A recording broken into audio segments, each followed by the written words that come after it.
Thomas Hargrave winced as the doctor delivered the news that cut deeper than any knife could, words that shattered his plans for the future on that crisp autumn morning in 1878. "I'm sorry, Mr. Hargrave, but you'll never father children. The fever you suffered last year, well, it's left you infertile." The small doctor's office in Bannack, Montana, felt suddenly airless. Thomas stood up abruptly, knocking his hat from his knee to the rough-hewn floor. His 32 years of life stretched before him like an empty prairie. "You certain, Doc?" he asked, his voice barely above a whisper. Dr. Miller nodded solemnly, closing the medical journal he'd been consulting. "Medical science is quite clear on these matters. High fevers can destroy a man's ability to sire children. The symptoms you described, combined with my examination.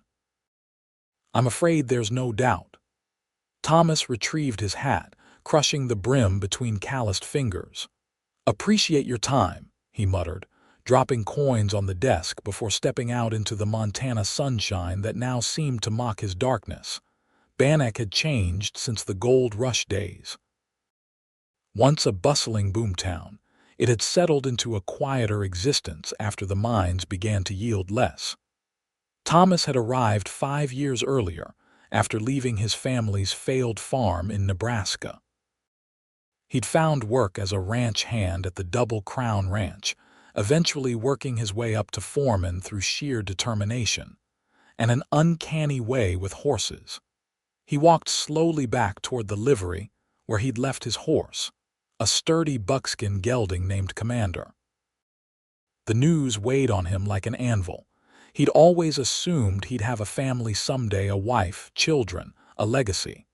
Now that future had vanished like morning mist under the harsh sun. Thomas Hargrave. He turned to see Mrs. Bedford waving from the mercantile porch. "Don't forget we need those extra hands for the harvest festival next week." He tipped his hat, forcing a smile that didn't reach his eyes. "Wouldn't miss it, madam." Thomas mounted Commander and rode out of town, letting the horse pick its way along the familiar trail back to the Double Crown. The ranch sprawled across 5,000 acres of prime Montana territory, home to nearly 2,000 head of cattle and some of the finest horses in the territory. As he approached the main house, he noticed an unfamiliar wagon in the yard. Visitors weren't uncommon at the ranch, but something about this particular wagon, painted a cheerful blue with carefully stenciled flowers along the sides, caught his attention. "There you are, Hargrave," called Emmett Crown, the ranch owner. "Come meet our guests." Thomas dismounted, securing Commander to the hitching post before approaching the porch where Crown stood with 3 women. The oldest appeared to be in her 50s, dignified despite the trail dust on her traveling clothes. Beside her stood a younger woman, perhaps in her 20s, with striking auburn hair. But it was the third woman who captured Thomas's full attention. She stood slightly apart, her posture straight and confident. Her honey blonde hair was gathered in a simple braid, and her blue eyes met his directly. She wore a practical riding skirt and jacket, both well-made but showing signs of hard travel. "Thomas, this is Mrs. Penelope Palmer and her daughters," Crown explained. "They've come all the way from Boston. Mrs. Palmer is my late wife's cousin, and they'll be staying with us for a spell. Ladies, this is Thomas Hargrave, best foreman in the territory." "Pleased to meet you," Thomas said, removing his hat. "These are my daughters," Mrs. Palmer said, "Charlotte and Willa." The blonde woman Willa stepped forward with a slight smile. "Mr. Hargrave." "Miss Palmer," he replied, surprised by the steadiness in her gaze. Eastern women, in his limited experience, tended to be more demure. "Willa's a nurse," Mrs. Palmer explained proudly. "Trained at Massachusetts General Hospital." Thomas nodded, unsure why this information should interest him. "Welcome to the Double Crown. Mr. Hargrave will show you to the guest house," Crown announced, It's a bit rustic compared to Boston, but it should serve. I'm sure it will be perfectly adequate, Willa said, her voice carrying the refined accent of the East Coast, but with an underlying warmth that suggested she wasn't as rigid as her mother. Thomas loaded their trunks onto a small wagon while the women said their goodbyes to Crown. Soon he was driving them toward the guest house, a comfortable two-bedroom cabin near the creek. "Have you worked for Mr. Crown long, Mr. Hargrave?" Mrs. Palmer asked, clearly attempting polite conversation. "5 years, madam. And before that, Nebraska, farming." His responses were clipped, his mind still reeling from the doctor's pronouncement. "You seem troubled, Mr. Hargrave," Willa observed quietly. Thomas glanced at her, surprised by her perception. "Just tired, miss." She didn't press further, but he felt her eyes on him for the remainder of the short journey. When they arrived at the guest house, he helped unload their belongings, careful to maintain a respectful distance from the women. "Thank you for your assistance," Willa said as he prepared to leave. "Perhaps you could point me toward the creek. I'd like to wash away the travel dust." "Follow that path," Thomas replied, gesturing to a narrow trail. "But be mindful of snakes. They like the rocks by the water this time of day," she smiled. "I appreciate the warning." Thomas nodded curtly and departed, eager to lose himself in work. He spent the afternoon mending fences in the north pasture, the physical labor a welcome distraction from his troubled thoughts. By evening his muscles ached pleasantly, but his mind remained heavy. At supper in the bunkhouse, the other hands were abuzz with gossip about the new arrivals. "Eastern ladies," mused Garrett, the oldest of the ranch hands. "What brings them all the way out here? Heard the young one's a nurse," said Colby, a gangly youth of 19. "Pretty as a picture, too." "Mrs. Palmer's husband passed," Thomas explained what little he knew. "Guess they're starting fresh." "Well, they picked a fine place for it," Garrett said, "though Boston to Bannack is quite the change of scenery." Thomas ate in silence, his thoughts drifting. After supper, he went to check on a pregnant mare in the stable. The irony wasn't lost on him. He could help bring new life into the world, just not his own. "Beautiful animal." The voice startled him. He turned to find Willa Palmer standing in the stable doorway, her form silhouetted by the setting sun. "She's due any day now," Thomas replied, stroking the mare's neck. Willa approached slowly, careful not to spook the horse. "May I?" He nodded, watching as she gently placed her hand on the mare's swollen belly. Her touch was confident, practiced. "I assisted a veterinarian in Boston occasionally," she explained, noting his surprised expression. "Fascinating work, not so different from human medicine in many ways." "You don't seem like most Eastern ladies I've met," she laughed, a sound as clear as the creek water. "I'll take that as a compliment, Mr. Hargrave. Boston society never quite knew what to make of me either." "Thomas," he said. "Everyone calls me Thomas." "Thomas," she repeated. "And I'm Willa." The mare shifted between them, breaking the moment. "I should let you get back to your work," Willa said. "Good evening, Thomas." He watched her walk away, her straight back and confident stride unlike any woman he'd encountered in Bannack. For the first time since leaving the doctor's office, the weight on his chest felt slightly lighter. The next morning dawned cool and clear. Thomas was up before sunrise, as was his habit, organizing the day's work for the hands. As he crossed the yard toward the corral, he spotted Willa emerging from the guest house, a shawl wrapped around her shoulders against the morning chill. "You're up early," he observed. "I've always been an early riser," she replied. "In the hospital, my shift often began at dawn." Can't imagine many ladies choosing such work. She fell into step beside him. "It wasn't exactly a choice embraced by Boston society, but nursing gives me purpose. I've always wanted to help people."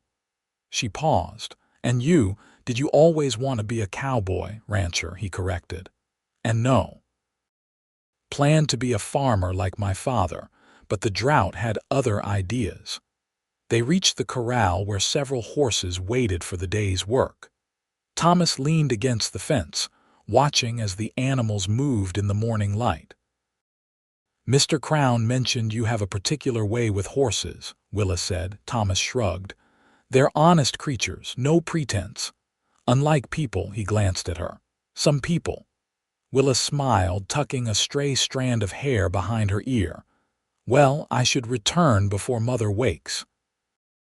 She's still adjusting to the altitude, I think." "Miss Palmer, Willa," Thomas called as she turned to leave. "There's a harvest festival in town next week. Maybe you and your family might like to attend. Good way to meet folks." "I'd like that," she replied. "Thank you, Thomas." The days passed in a rhythm of work and fleeting encounters. Thomas would see Willa at breakfast in the main house or crossing the yard with her mother and sister. Sometimes she would stop to speak with him about the animals or the ranch operations. Her questions were intelligent, her interest genuine. On the fourth day after her arrival, Thomas found her in the stable examining the pregnant mare. "She seems restless," Willa observed. "Foal's coming soon," Thomas replied. "Probably tonight. May I stay to observe?" she asked. "I've delivered human babies, but never a foal." Thomas hesitated. "It can be a long wait." "I'm quite accustomed to waiting, Mr. Hargrave." Her smile was steady, determined. "I'll come for you when it starts," he promised. True to his word, Thomas knocked on the guest house door shortly after midnight. Willa appeared immediately, fully dressed as if she'd been expecting his summons. "She started?" she asked, already pulling on her coat. Thomas nodded. "Just beginning." They walked quickly to the stable where the mare was pacing in her stall, occasionally pawing at the straw. Thomas spread fresh bedding while Willa observed quietly. "She knows what to do," he explained. "We just need to be here if there's trouble." For the next 2 hours they sat on hay bales outside the stall, watching as the mare's labor progressed. They spoke little, but the silence between them was comfortable, occasionally broken by Thomas explaining signs of progress. Finally, the mare lay down, her sides heaving with effort. "There," Thomas said softly as tiny hooves appeared. "Here we go." Willa leaned forward, her face alight with wonder as the foal emerged in a glistening rush. The mare immediately began cleaning her newborn while Thomas watched for any signs of distress. "It's a colt," he said, his voice filled with quiet satisfaction. "He's beautiful," Willa whispered, her eyes shining in the lantern light. They remained until the wobbly-legged foal successfully nursed for the first time, a sure sign of health. Dawn was breaking as they finally left the stable. "Thank you," Willa said as they walked back toward the guest house. "That was remarkable. Just nature doing what it's meant to," Thomas replied, though he couldn't deny the special feeling of sharing the moment with her. "Still, I'm grateful you allowed me to witness it." She paused at the guest house steps. "You know, Thomas, you have a gentleness about you that's quite rare." Before he could respond, she had disappeared inside, leaving him standing in the growing light with her words echoing in his mind. The day of the harvest festival arrived with perfect autumn weather. Thomas spent the morning helping to load wagons with produce and crafts from the ranch to sell at the festival. By early afternoon, a procession of wagons was heading toward Bannack. Thomas rode alongside the Palmer's wagon, which Mrs. Palmer drove with surprising skill for an Eastern lady. Willa sat beside her mother, wearing a simple blue dress that matched her eyes. She caught Thomas watching her and smiled, causing him to look quickly away. Bannack was transformed for the festival.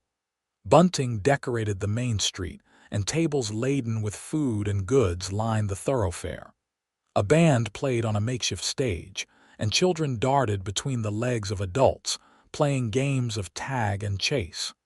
"It's charming, Mrs. Palmer declared as Thomas helped her down from the wagon. "Reminds me of harvest celebrations back home, though on a smaller scale, of course." "Shall we explore?"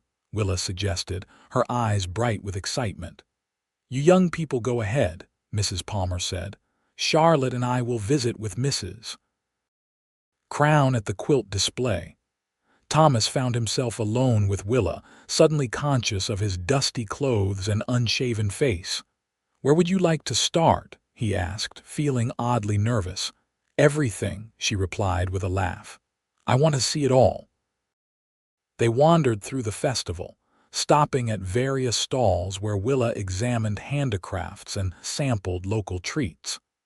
Thomas watched her interactions with the townspeople, impressed by her genuine interest and easy conversation. She treated everyone with the same respectful attention, from the mayor's wife to the weathered old prospector selling rock specimens. At the shooting gallery, Willa surprised him by taking up the rifle with practiced ease. "My father believed every woman should know how to protect herself," she explained, taking aim. She hit 3 out of 5 targets, earning a small carved wooden horse as a prize. "For you," she said, pressing it into Thomas's hand. "A token of appreciation for showing me around." "I should be the one giving you gifts," he protested. "Why, because you're a man." Her eyebrow arched. "That seems a silly reason." Thomas couldn't help but laugh. "You're unlike any woman I've ever met, Willa Palmer." "I hope that's a good thing," she replied, her expression suddenly serious. "It is," he assured her. Their eyes held for a moment before he cleared his throat. "There's dancing starting soon." The town square had been cleared for dancing, with lanterns strung overhead to illuminate the space as twilight approached. The band struck up a lively tune and couples began to form. "May I have this dance, Miss Palmer?" Thomas asked formally, offering his hand. "I thought you'd never ask, Mr. Hargrave," she replied with equal formality, though her eyes danced with amusement. Thomas wasn't much of a dancer, but Willa moved with natural grace that made it easy to follow along.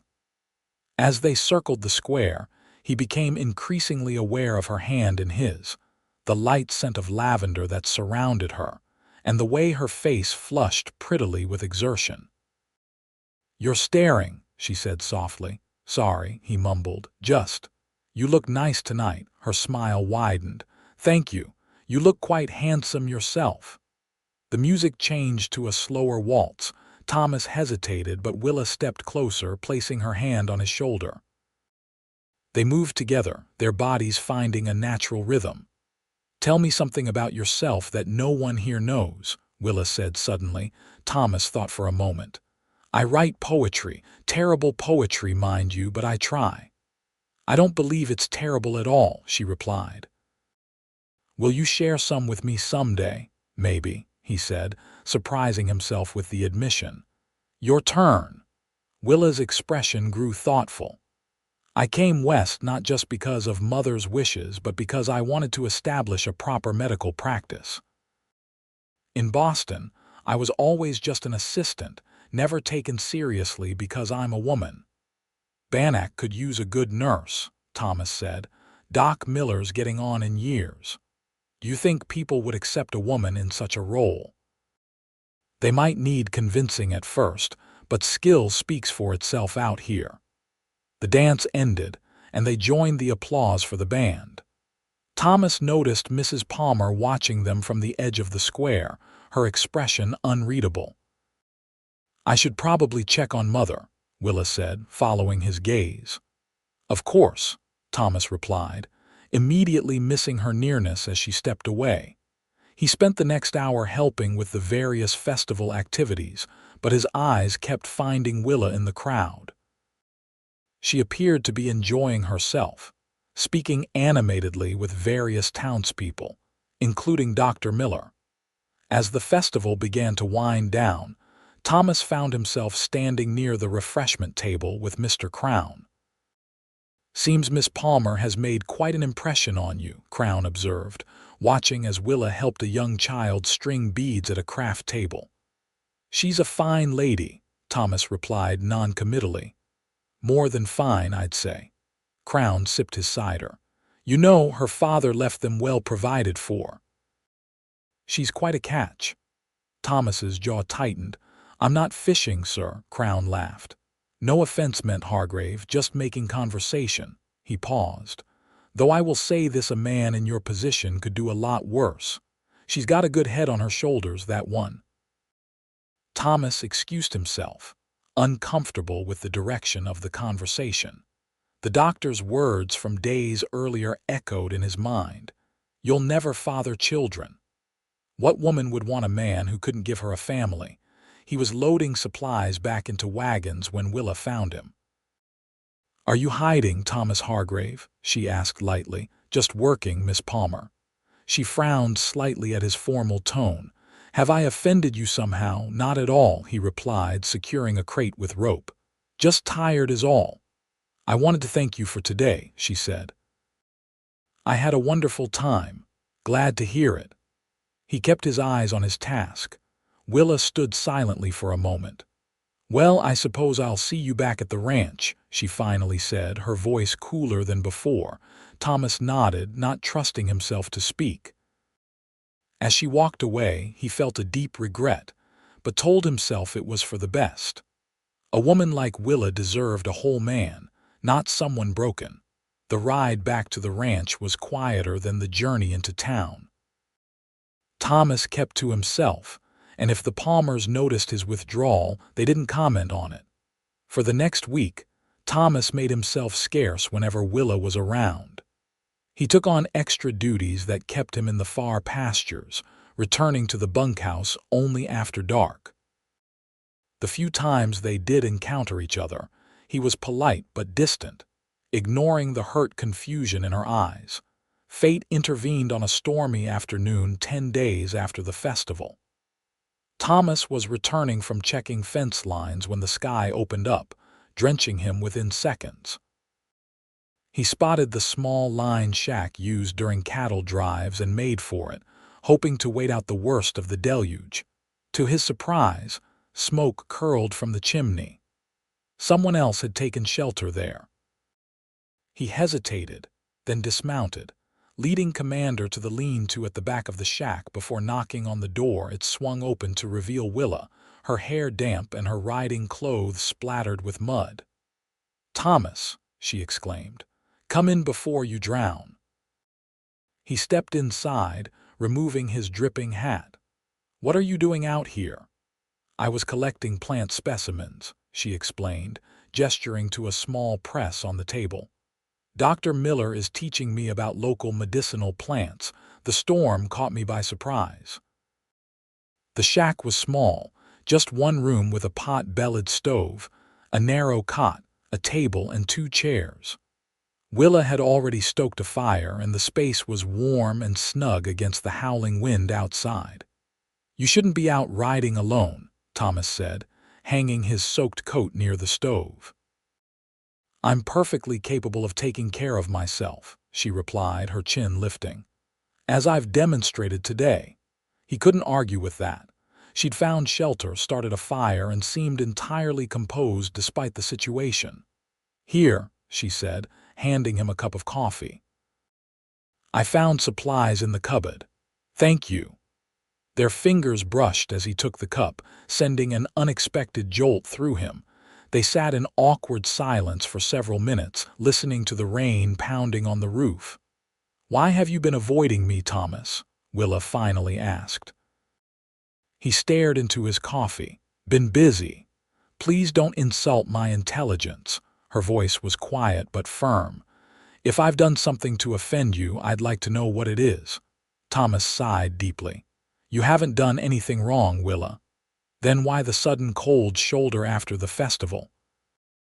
He stood up abruptly, moving to look out the small window at the sheeting rain. "It's better this way." "Better for whom?" she challenged, rising to face him. "Because it certainly doesn't feel better to me."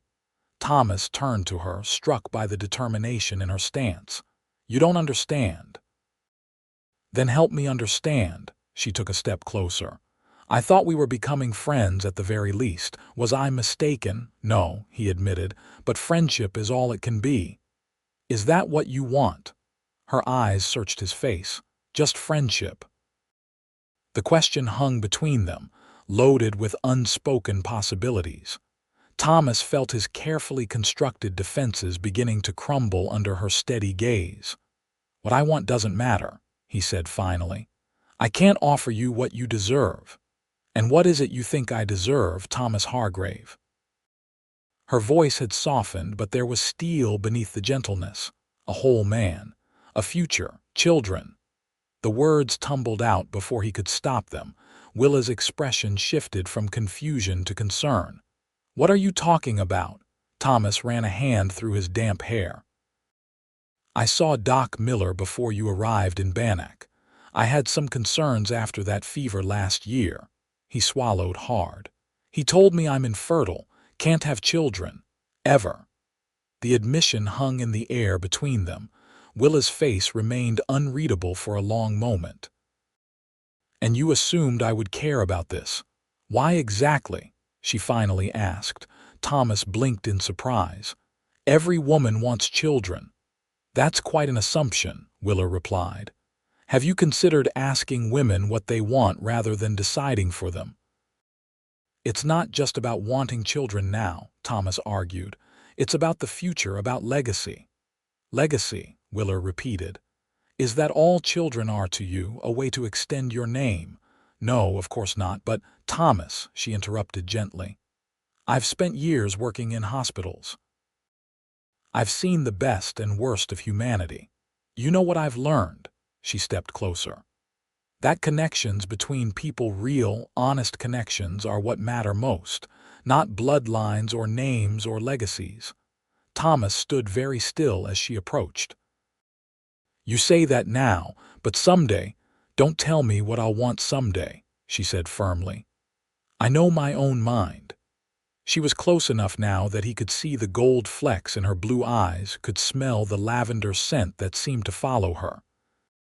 Besides, she continued, medical science is hardly infallible. Doctors make mistakes all the time. Not about this, Thomas said. He was very certain. Doctors are often certain and still wrong, Willa replied with a small smile. Trust me, I've worked with enough of them to know. Outside, the storm raged on, but inside the small shack, something was shifting between them. Thomas found himself drawn to her certainty, her unwavering confidence in her own judgment. You deserve better than a broken man, he said quietly. You are not broken, Willa said with such conviction that Thomas almost believed her. And even if you were, it wouldn't change how I feel. Thomas's heart hammered in his chest. How do you feel? Instead of answering, Willa closed the distance between them, rising on her toes to press her lips gently against his. The kiss was brief but left Thomas breathless. Does that answer your question? She asked, a flush spreading across her cheeks. Thomas stared at her for a long moment, then pulled her back to him, capturing her lips in a deeper, more desperate kiss. She responded eagerly, her hands finding their way to his shoulders as his arms encircled her waist. When they finally broke apart, both were breathing heavily. I've wanted to do that since the festival, Willa admitted, her fingers tracing the line of his jaw. So have I, Thomas confessed. But Willa, you have to understand, I understand that you're a good man with an honorable heart, she interrupted. The rest we can figure out as we go. The storm eventually subsided, forcing them to leave the intimate cocoon of the line shack and return to the ranch.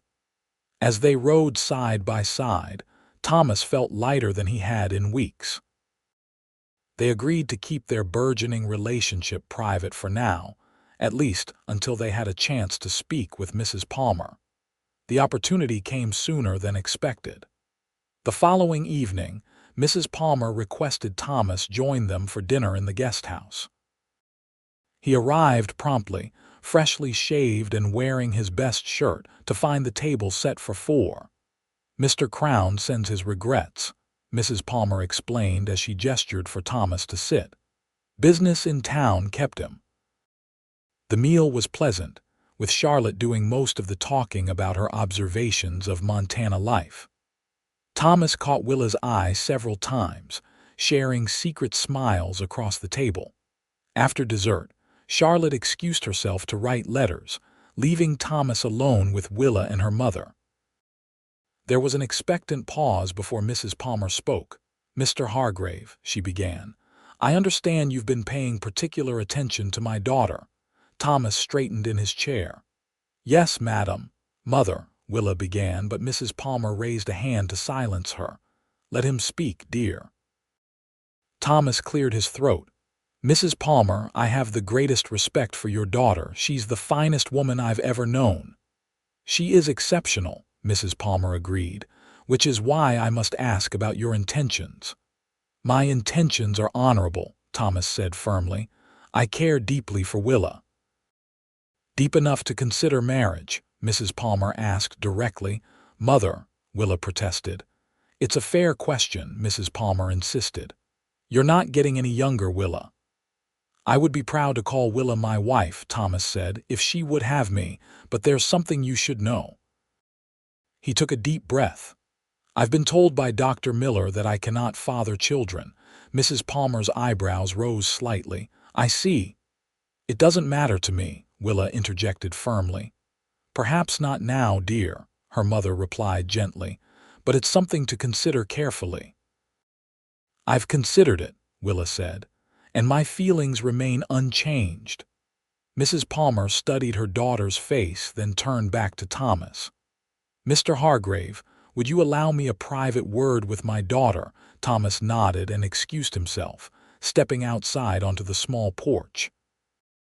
The night was clear, stars scattered across the vast Montana sky.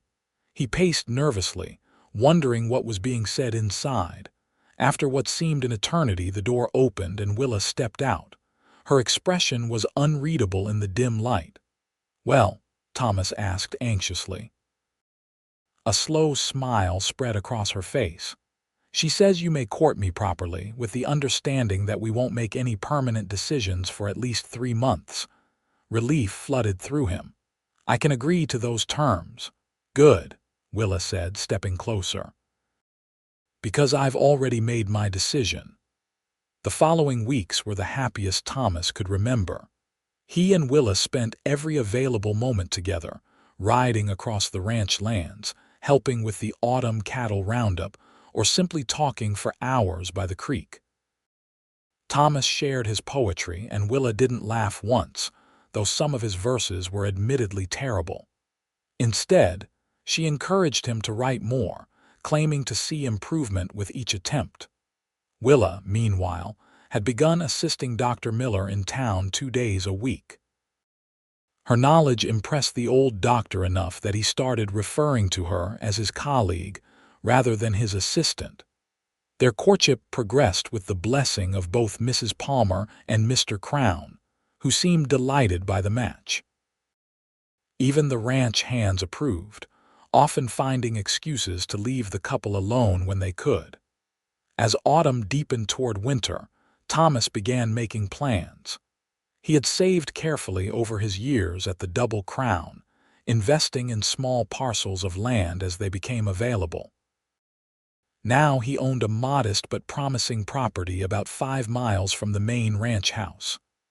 "I want to show you something," he told Willa one crisp November morning. "Dress warmly." They rode for nearly an hour, cresting a small rise to reveal a valley with a creek running through it. A half-built cabin stood near a grove of cottonwoods, its foundation solid and the frame already taking shape. "What's this?" Willa asked as they dismounted. "My land," Thomas replied, watching her reaction carefully. "I've been working on it when I can. It's not much yet, but—" Willa walked toward the cabin, running her hand along the rough-hewn logs. "You're building this yourself, with some help from the hands," he admitted. "What do you think?" She turned to him, her eyes bright. "I think it's wonderful, Thomas. When did you start?" "After the festival," he said. "I thought," Well, I hoped. Willa smiled, understanding his unspoken meaning. It's perfect. Will there be room for a garden as big as you want, he promised. And I thought maybe a small clinic eventually for your medical work. Tears welled in her eyes. You've thought of everything. Not everything, Thomas said, taking her hands in his. But I'm trying.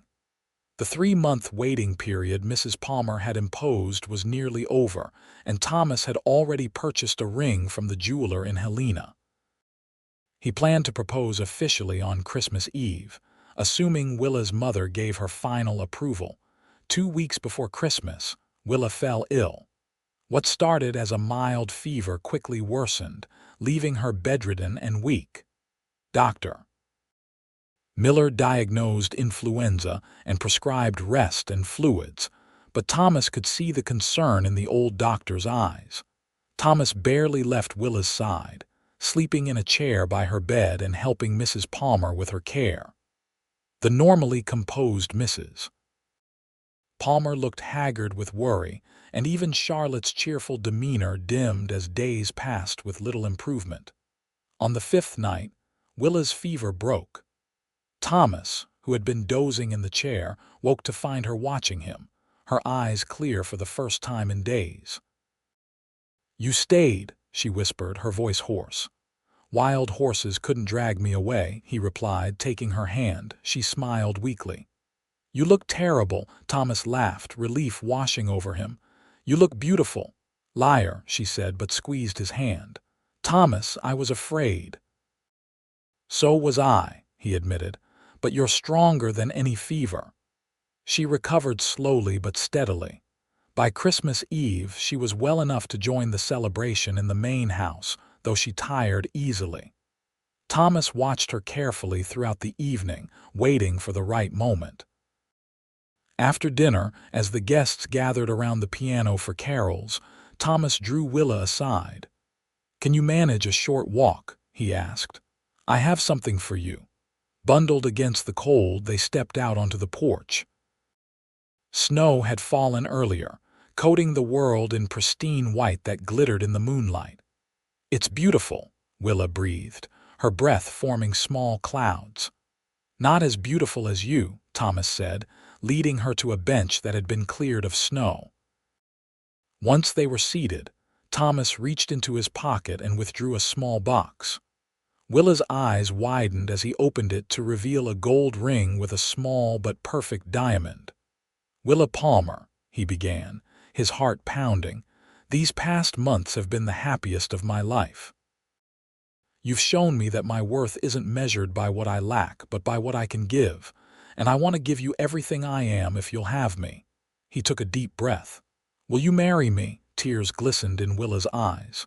"Yes," she whispered. "Yes, Thomas, I will."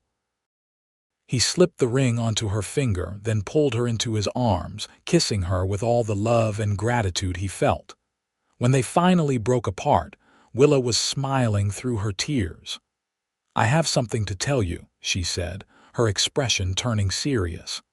"After my illness, I spoke with Dr. Miller about your condition." Thomas frowned slightly. "Why?" "Because I wanted a second opinion," she explained. "And because I've seen cases where high fevers affected fertility only temporarily." "What are you saying?" Thomas asked, hardly daring to hope. "I'm saying the doctors might have been wrong about you," Willa replied gently. "Dr. Miller admits he's not a specialist in such matters. He based his diagnosis on limited information and outdated medical texts. But he seemed so certain."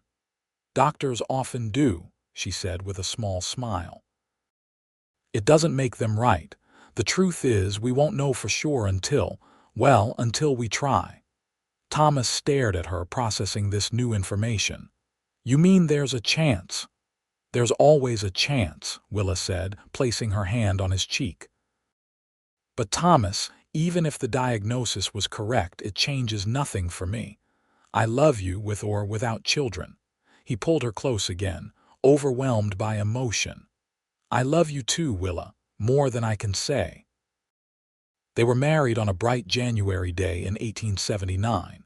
with the entire town of Bannack in attendance. Willa wore a gown of cream-colored silk that Mrs. Palmer had ordered from San Francisco, and Thomas wore a new suit that made him look more like a banker than a ranch foreman. After the ceremony, Mr. Crown surprised them with a gift, the deed to the land where Thomas had been building their cabin, along with enough money to complete the construction properly. "Consider it an investment in the future," Crown said with a wink. By spring, their home was finished, a comfortable 4-room cabin with large windows and a wide porch. Willa established a small medical practice in one room, seeing patients 3 days a week. Thomas continued as foreman at the Double Crown, but also began raising his own small herd on their property. Life settled into a pleasant rhythm, with work during the day and evenings spent together, often reading aloud or discussing Willa's medical cases. They were happy, their love deepening with each passing month. When autumn arrived again, Willa began to notice changes in her body. She kept her suspicions to herself, wanting to be certain before saying anything to Thomas. After 3 weeks of morning sickness that she carefully concealed, she finally visited Dr. Miller for confirmation. "Well, Mrs. Hargrave," the old doctor said after his examination, "it appears you'll be needing a cradle come spring." Willa's hands flew to her stomach. "You're certain?" "As certain as medical science allows," he replied with a smile. "I'd say you're about 2 months along." That evening, Willa prepared Thomas's favorite meal, venison stew with dumplings. She set the table with their best dishes and lit candles, her heart fluttering with anticipation. "What's the occasion?" Thomas asked when he returned from the ranch, eyeing the elaborate setup. "Can't a wife welcome her husband home properly?" Willa replied innocently. Throughout dinner, Thomas noticed her unusual excitement. "You're practically glowing," he observed. "What's got you so happy?" Willa took a deep breath. "I have news, Thomas." "Good news, I hope," she nodded, tears suddenly filling her eyes. "The best news." She reached across the table to take his hand. "The doctors were wrong about you. We're going to have a baby." Thomas froze, his expression shifting from confusion to disbelief to overwhelming joy. "A baby, you're sure?" "Dr. Miller confirmed it today," she said, laughing through her tears. "We're expecting a child in the spring." Thomas was around the table in an instant, gathering Willa into his arms and lifting her off her feet in his excitement. "A baby," he repeated in wonder, setting her gently back down. "Our baby." He dropped to his knees, pressing his ear against her still flat stomach. "Hello in there," he whispered. "Your papa loves you already." Willa stroked his hair, her heart full to bursting. "See, I told you there's always a chance." "You were right," Thomas said, rising to kiss her tenderly. "About everything." The pregnancy progressed without complications. Willa continued her medical practice until her 7th month, when Thomas insisted she rest more. She complied but redirected her energy into preparing for the baby, sewing tiny garments and converting their spare room into a nursery. Mrs. Palmer and Charlotte visited frequently, bringing gifts and advice in equal measure. The entire community seemed to share in their joy, with ranch hands constructing a beautiful wooden cradle and townswomen organizing a quilting bee to make baby blankets.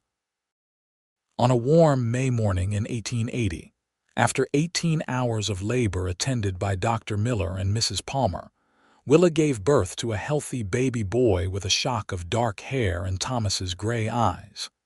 "He's perfect," Thomas whispered, holding his son for the first time. Tears streamed unashamedly down his face. "Absolutely perfect. What shall we call him?" Willa asked, exhausted but radiant. Thomas thought for a moment. "William, after his brilliant mother, William Thomas Hargrave," Willa agreed. "It suits him." As summer bloomed across Montana, the Hargraves settled into life as a family. Thomas built a sturdy swing on the porch where Willa would sit in the evenings, nursing William and watching the sunset. Their happiness seemed complete.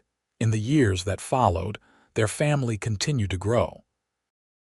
William was joined by a sister, Elizabeth, 2 years later, and another brother, James, 2 years after that.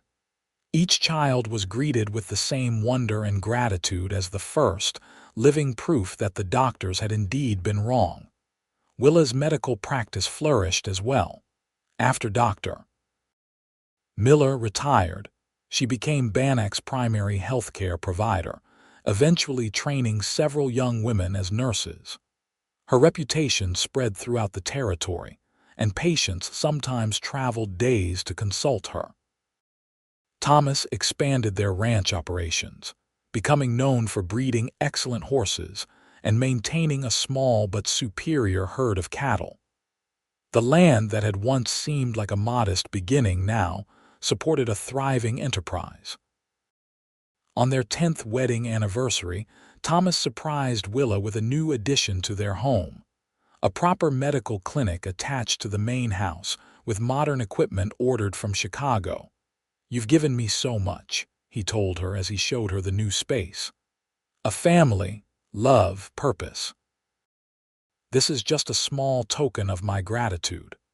"Oh, Thomas," Willa said, examining the gleaming instruments and clean, bright examination room. "It's wonderful, but you know I didn't give you anything you didn't already have within you." "You gave me faith," he replied, pulling her close. "Faith in myself, in the future, in possibilities."